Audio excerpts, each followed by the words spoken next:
Hi, this is a video that's titled The Future of Blood Testing, and it's really also sort of subtitled The Translation of Science, or the translation of science from academia into commercialization. So translating blood tests from academic labs into clinical setting, and there's a case study here.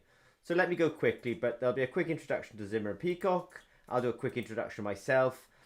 Translating blood tests into the clinical setting, I will discuss that, and then there'll be a quick summary. I will talk faster than I would normally would have actually given this presentation, but I just want to kind of be efficient with people's time. So just a very quick introduction to ZP. And myself, I happen to be a chemist and an electrochemist by training, with some roles in some major pharmaceutical companies and some major diagnostic companies. The company itself, ZP, was launched in 2014. We are ISO 13485, so we are certified for the development and manufacture of electrochemical biosensors. And as it says, we are sometimes what we call a CDMO, a contract developer, contract manufacturer. Our largest facility is 4,000 square meters, and we're based primarily in Norway and in the UK. The team is large and international. From, I think in this particular photo, there's something like 23 languages spoken within the business. What we're about at ZP is actually I would consider it the future of blood testing, which is really reducing the size of today's instruments for use for blood analysis, from kind of clinical instruments to tabletop instruments to handheld instruments to palm-sized instruments to wearable instruments. So where ZP primarily plays, if I can call it that, is in this kind of palm-sized wearables and sort of tabletop, and I suppose I should also say handheld instruments as well. But all these instruments, as I put, these are all kind of industry examples that this kind of shrinkage of the instrumentation down to even wearables is already happening. If you look back a little bit, and I think it's always good to be able to sort of look what's gone in the past, blood testing in handheld devices has happened for quite some time. This is the iStat from Abbott. It should be praised because it can do things like sodium, potassium, calcium, glucose, hematocrit, hemoglobin, pH, PCO2. There's a whole list of metabolic panel analytes on the iStat, and the iStat you'll see later on was launched in about 1984. It's using CMOS type chips, and there's also the Epoch. There's a company called Epocal, which was bought by ALIKSIR, which was eventually bought by Siemens. They use a credit card type manufacturing, so they had a slightly lower cost, or they had a lower cost route of manufacturing. And this has also got multiple analytes in it as well. And I bring it up because kind of when we ask the question, what is the future of blood testing, it's always useful to actually look at the past as well, because people will come up and say, oh, we're gonna do these multi-analyte tests, and you say, these devices do exist, but you have to understand them to understand why their market penetration is what it is, and why it's not always in every country or every application in the world. The One Touch is a nice example of and I know it's a glucose strip, and ZP, we're kind of synonymous for glucose, but more continuous glucose monitoring. But this is a nice example of, and at one point in history, it was the top selling glucose strip in the world. Just some notes on the time and investment to bring an IVD, and by an IVD, I'm in Invitro Diagnostic. Here I'm looking at year. So for example, the iStat got its regulatory approval in 1984. CeeLab, which is also on this slide, got its regulatory approval in about 2002. So this is year versus cost to get to regulatory approval. So we have the iStat, we have biosensor, we have Abaxis, this is the Abaxis Piccolo, we have Cepheid, Epocal, which I mentioned earlier on, Sphere Medical, which is a company near Cambridge, CeeLab, and Claros DX. So in order for these companies to kind of get regulatory approval, now this is not the same as commercial success. It just meant they got, they got the tick box from the FDA or the CE marked, and they've got onto the market. The average cost for this was $38 million US. Remember, some of those numbers come from 1984. If we take out CeeLab, which is an exceptionally simple instrument, it was measuring dry eye, looking at the impedance measurement of tear film. If we take that out, then it's 42 million on average. But if we adjust all those prices to something like 2021 by using the consumer price index, actually the price to get these products to market was then actually more like, not to market, to get to regulatory approval was actually 74.7 million, with an 83.8 million cost if you take out CeeLab. just something to say that one of the simplest ways of getting at least regulatory approval in the US is actually doing a 510K. With a 510K, what it says is if there's already a predicative device that's already existing, that's already FDA approved, as long as you can show that you've got equivalent performance, then the FDA may grant you a 510K, which is a sort of easier route to market.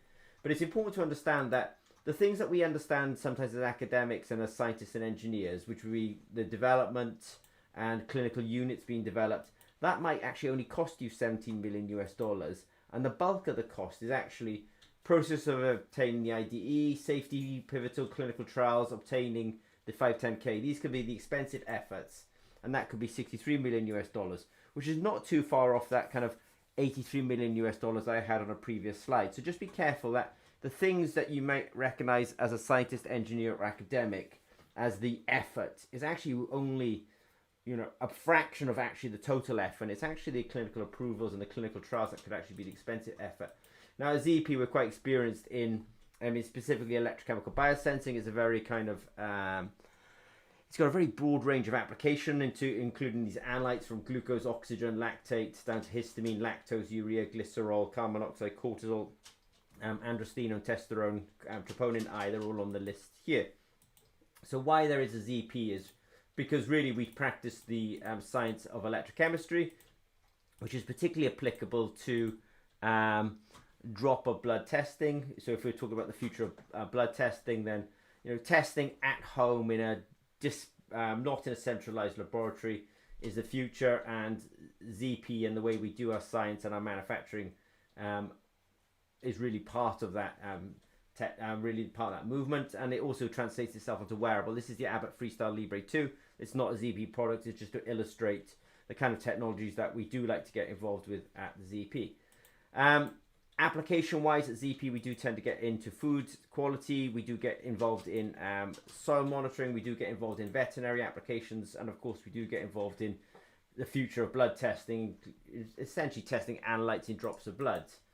So in part, the reason there is a ZP is because we want to solve two problems, which is time and money are really the same thing. So if you can do things faster, then you essentially can save money. So at ZP, we do have platforms. One of them is called, for example, Sense It All. Sense It All, there is a app on the Android store where it's called Sense It All, and it will actually allow people to very quickly get onto our platforms. We can develop new assays and we can really roll it out very fast. So the other thing that we get involved in as well is not just on the left hand side it's about IVD, Invitro Diagnostics, and on the right hand side it is about wearables. So we are these are practical examples of ZP products or services that either help in the IVD space or help in the wearable space as well. So we do have something called the Sense It All platform. The Sense It All platform, even though I'll make some comments possibly that, you know, would I really like electrochemistry over optical, we do have an optical part of the platform. So if an assay happens to be optical, we have a nice little, you know, spectrometer essentially that could be part of the delivery of a medical diagnostic. And we also have this very elegant electrochemical platform that can sit in the palm of your hand and can run multiple assays. So I did say that we did have an app on the Google Play Store, and this really helps roll out new assays. So this is, if you've got a QR code, you can sort of pause this, QR reader on your phone, you can pause and you can download this.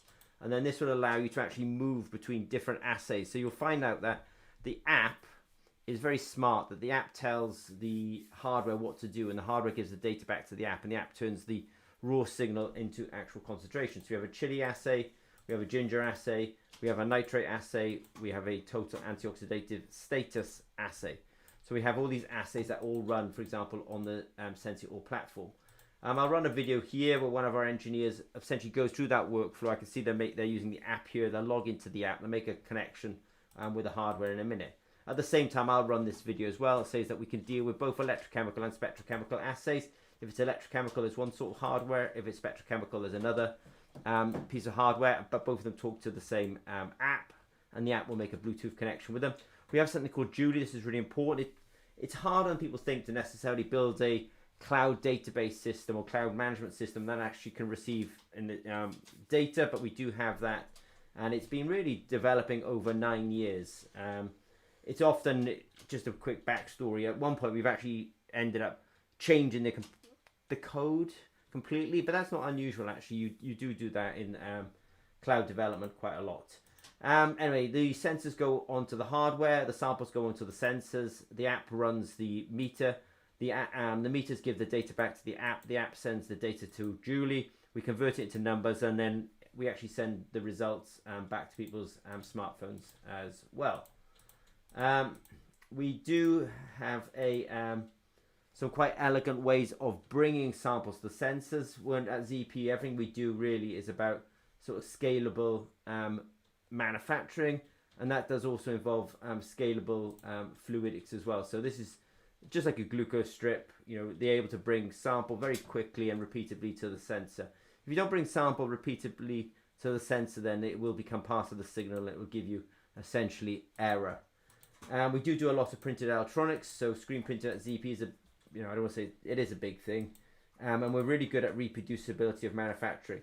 That's important because if you're going to be developing a technology, you've got to build on platforms that you generally think can be scalable. So the glucose strip is part of blood testing and testing in blood drops, and most of them are screen printed, and therefore we use screen printed, but we use it not just for glucose but for all the other analytes that I've listed out earlier on.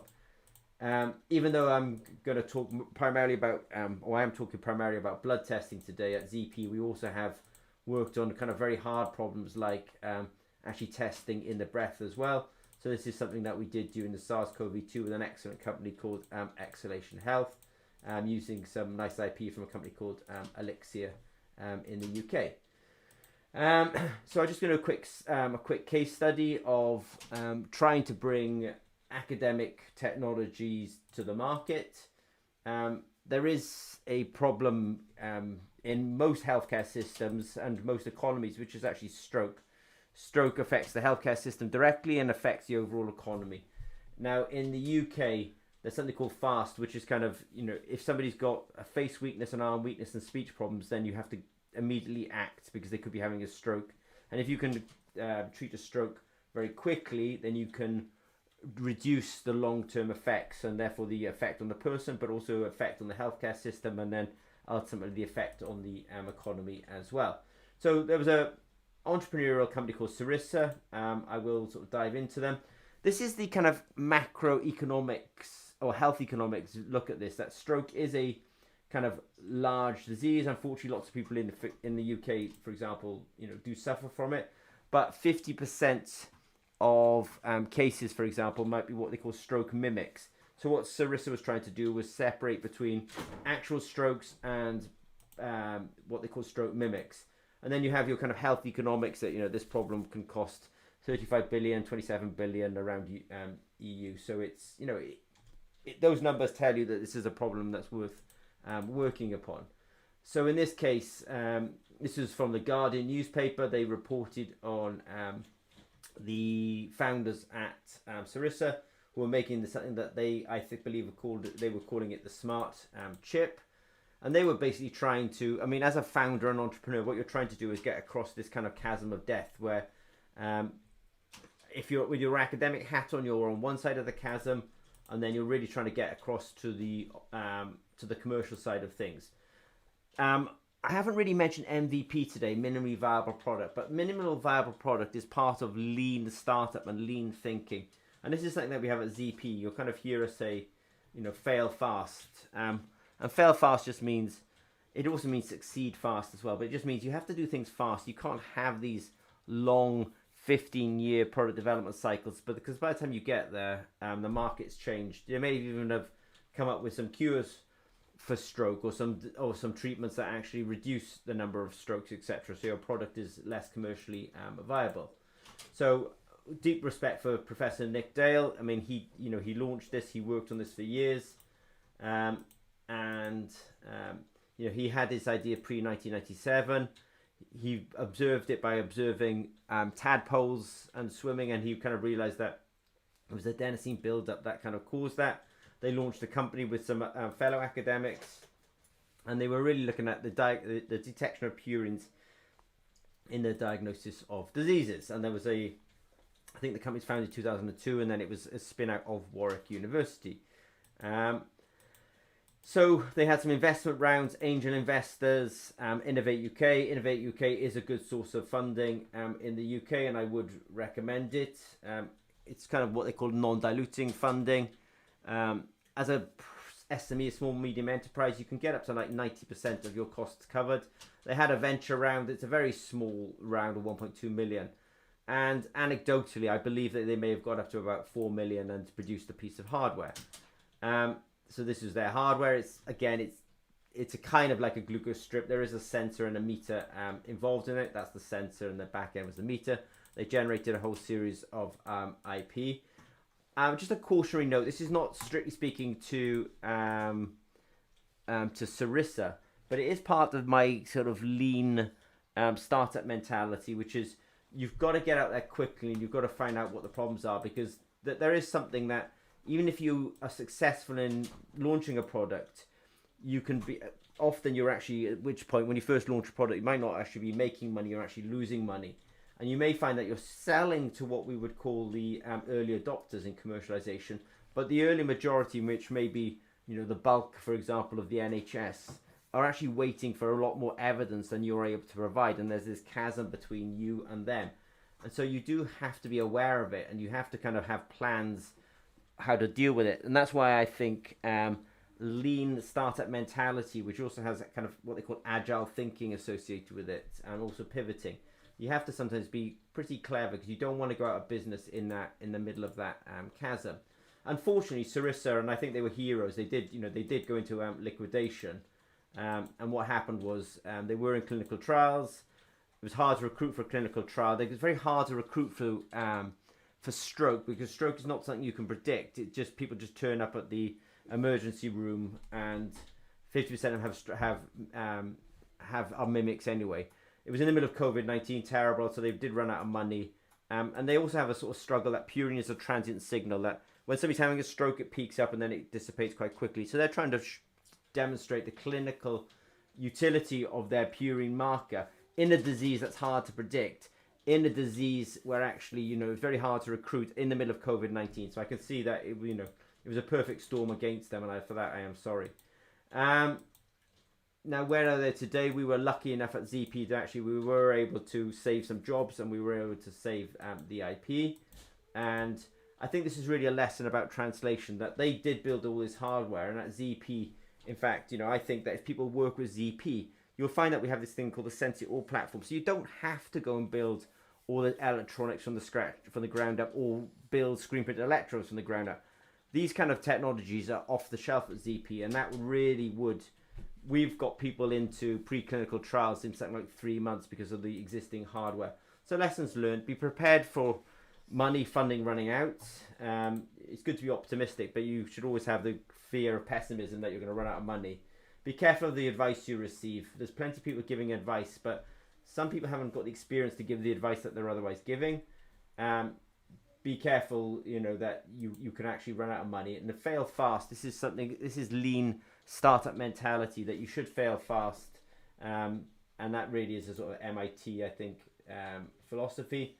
Focus on getting revenues and profits much earlier. So many companies kind of say, "Oh yeah, I'll be profitable."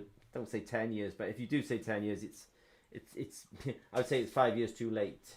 And that's really a thank you. So if you've got any questions from ZP about commercializing academic research, turning it into commercial products, getting across that chasm, then please don't hesitate to reach out to us. Okay, thanks very much.